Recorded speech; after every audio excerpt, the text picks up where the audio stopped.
Welcome back, everybody. As you can tell by how many layers I have on, although I have the window open, it's cold out today. Extremely cold. And back with another video. Got the old, actually this is the first hat I wore on the first video, talking about, should I get in the blue collar world? Is it the world, life, work? I don't know. I think it's a lifestyle. Once you get into this, it's a lifestyle. It's not going to be a very important subject to touch on, and I noticed I do this a lot with my nose. Why, I don't know, and I'm trying not to say as much. Just touch base on that. So, first time to the channel. Welcome to the channel. And this is going to be part of the series of should I get into blue collar work. So, what I do want to talk about today on this cold, frosty, snowy day about winter time concerns. Now, what does that mean to you? I don't know.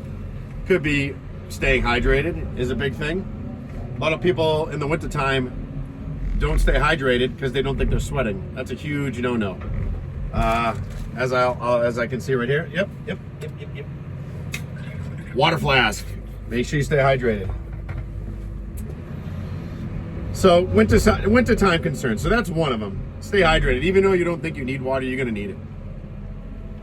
Staying warm is a big one. So some of the stuff that you should get prepared to if you're getting into this construction industry is outdoor work. Let me tell you right now, if you don't live north of, I don't know, wherever the hell it gets cold, which it gets cold everywhere, but normally up northern regions of the country, it can have some really frosty days up here. So I'll just talk about the northern tier for now, but insulated socks, thermals, proper gear, proper boots. You need to get all that stuff before you start venturing down. And as you get into the industry, whatever trade you choose, you can figure out which works best for you. But you have to get warm clothes. That's going to be an imperative for wintertime. I'm not going to call it wintertime safety, but at least wintertime gear. So insulated stuff. Milwaukee makes this heated vest or jacket now. Sorry, I keep putting my hand up there. I don't want it bouncing around. Just trying to keep you guys straight. Milwaukee makes I think it's an M12 vest or jacket. That's pretty cool, but you might not necessarily need that all the time.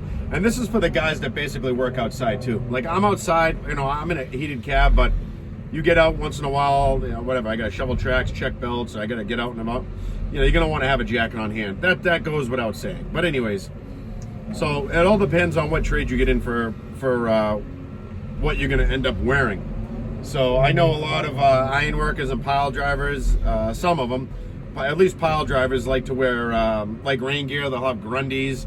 I guess that is a company that supplies fishermen in the fisherman industry. They make muck boots, one that you might want to look into. So Grundys as rain gear, jacket, bibs, all that stuff. They have muck boots. Those are awesome wintertime boots. They're insulated and waterproof. I know a lot of guys swear by those muck boots, even when it's not raining or snowing out. They like those boots for cold temperature weather. Steel toe boots. That might be a big thing in your area, depending on what job site you're on. But nowadays you can get away with composite, so they're not as cold. But they make thermal insulated boots to help with the coldness of steel toe or composite, for that matter. Socks might be a big thing for some guys. Some guys do sweat a lot. Some guys don't, but socks are, I'm not saying get wool socks, but it's not really that great to work in wool, but you want to get some type of warm sock. I know this might sound very basic to a lot of people that might find this video, but someone that's never worked in this industry, which that's what I'm trying to reach with this series of videos, might be helpful. Now Carhartt, let's touch base on Carhartt. So I'm from the generation of Carhartt actually being work clothing. I know nowadays, last couple of years, Carhartt has become a fashion statement. I do not see the appeal. I mean, hey, good for Carhartt. They're probably getting a different type of generation of people, but the colors that are coming out aren't normal what I'm seeing. Gray, gray. This one's a plaid Carhartt. I've been wearing Carhartt since I got into this at 17, 16 years old. But back then, I think some hipster would pay big money for this once I get a few more rips or tears in it. Anyways, Carhartt's a good brand. Not everyone can afford Carhartt right off the bat when they're getting into this industry. Go to Walmart. Walmart sells their off-brand. Go to Tractor Supply, buy their brand. Yeah, so you might not be able to afford the best stuff right off the bat, but it's okay getting off-brand names just to get you through and maybe get you past the first couple paychecks where you could buy something a little bit better. I tend over the years to give you guys advice is, at least my advice that I've dealt with is, the jackets are great for certain instances, but I like wearing a heavy sweatshirt and a vest. So I have a Carhartt vest as well. I like those. And they work real well, they're durable, and you can still move your arms. So a lot of people might gravitate towards a vest. Now with the heated jackets, you can just wear a vest, which is pretty nice. So anyways, so winter time. What other things for wintertime gear? Now hard hats do have liners, but all of the hard hats, you can get them for a big head, the suspension system, and put a hat underneath or a thin like hunting hat cap. I've used that. It's like a what do you call that? Gore-Tex liner. I guess you can put those in there too, but hard hats are tough because they don't make a lot of wintertime gear to go under a hard hat safely. Or not, I shouldn't say safely, comfortably. It's not about safety when it comes to the garment that you put underneath your hard hat, but so yeah, you just want to stay warm, man. That's a big thing. I know you're going to be working, sweating, gearing up, getting your blood flowing, and you can shed clothes off, which is fine, but in order to stay like safe and not have hypothermia, you got to dress accordingly. A lot of people do like long underwears. I got, as you call them, thermals. Those do help tremendously on cold days, and not everybody likes working in the cold, so that's something else to keep in mind too if you're getting into this trade. If you're a fair weather worker, you might not want to get in this field, because listen, there's going to be instances where you're going to have to work in the rain, the snow, the cold, the wind.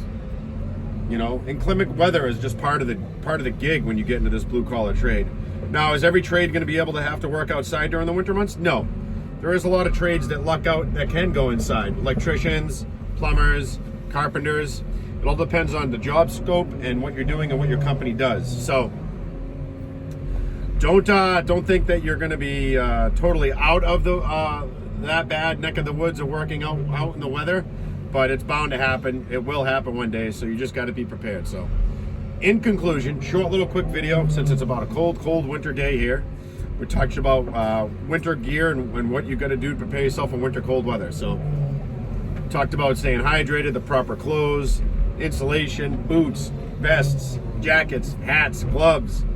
I didn't touch on gloves, but yeah, insulated gloves. They make these pretty cool gloves now that are rubber dipped, lined with insulation, or you can wear the 2 pairs of gloves. I've seen guys do that too. You got the little white liners, and then you put your regular leather gloves on. Those do help quite a bit. So, all right, guys, I hope that touch bases on some of the things that you may need to pick up before you get into the blue collar trade. And as you progress, you'll figure out what works best for you. And don't be afraid of buying the cheaper version of the stuff that you want to get because you can't afford quite yet. It'll come in time. Put in the hard work, it'll pay off. All right, boys and girls, until the next video, and we'll see you next time. And make sure you subscribe, notifications bell. Leave a comment down below. Let me know what you guys want to talk about next. Stay dirty.